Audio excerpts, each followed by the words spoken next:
రాష్ట్రంలో ఒక పెద్ద విద్యుత్ భారాల పేరుతోటి మూలిగే నక్కపైన తాటికాయ పడ్డ చందంగా ఇవాళ అదానీ గ్రూపు మన పైన విద్యుత్తు రీఛార్జ్ చేసుకొని విద్యుత్తును వాడుకునేటటువంటి దుర్గతికి ఈ ప్రభుత్వం తీసుకొని వచ్చింది. అంటే మనం సెల్ ఫోన్ కనుక ప్రీపెయిడ్లో రీఛార్జ్ ఎలా చేయించుకుంటామో అలా రీఛార్జ్ చేయించుకుంటేనే మన కరెంటు ఆటోమేటిక్గా రీఛార్జ్ అయిపోగానే కరెంటు ఆగిపోద్ది. మళ్ళీ ఆ రీఛార్జ్ పాయింట్కి వెళ్ళి చేయించుకోవాలి. దీనివల్ల విద్యుత్ ఉద్యోగులందరూ వీధిన పడే ప్రమాదం ఉన్నది ఒకటి. రెండోది, అదానీకి మొత్తం ప్రజల ఆర్థిక పరిస్థితుల్ని బలిచ్చేటటువంటి పరిస్థితి ఏర్పడబోతూ ఉన్నది. ఇదే కాకుండా స్మార్ట్ మీటర్లు కొత్తగా గుజరాత్ నుంచి దిగినాయి. ఇప్పటికే అనేక విద్యుత్ కేంద్రాల్లో దిగినాయి. మేము సిపిఐగా ఒకటే తెలియజేస్తూ ఉన్నాం.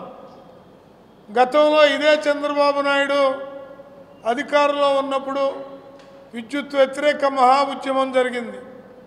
ఆ ఉద్యమం తర్వాత ఆయన అధికారాన్ని కూడా కోల్పోవడం అనేది జరిగింది. మొత్తం ప్రజలందరికీ కూడా తెలిసిన విషయమే.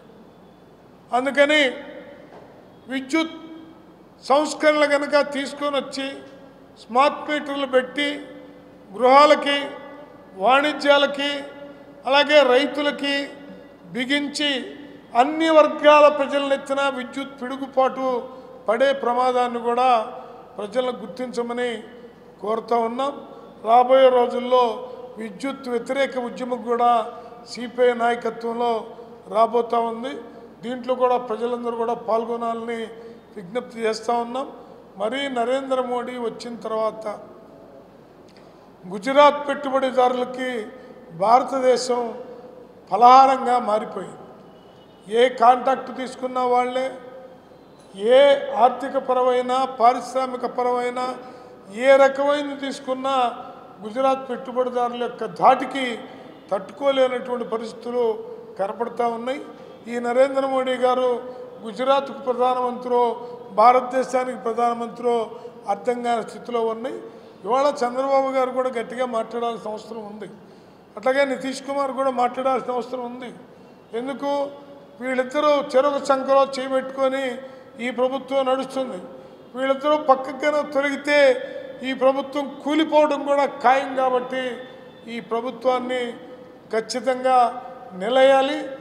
నరేంద్ర మోడీ ప్రభుత్వానికి తగిన బుద్ధి చెప్పే పద్ధతుల్లో రావాల్సినటువంటి అవసరం ఉంది. అలాంటి ఉద్యమాలు భవిష్యత్తులో రాబోతూ ఉన్నాయి. దానికి ప్రజలందరూ సమీకరణ కావాలని ఈ సందర్భంగా విజ్ఞప్తి చేస్తూ ఉన్నాం.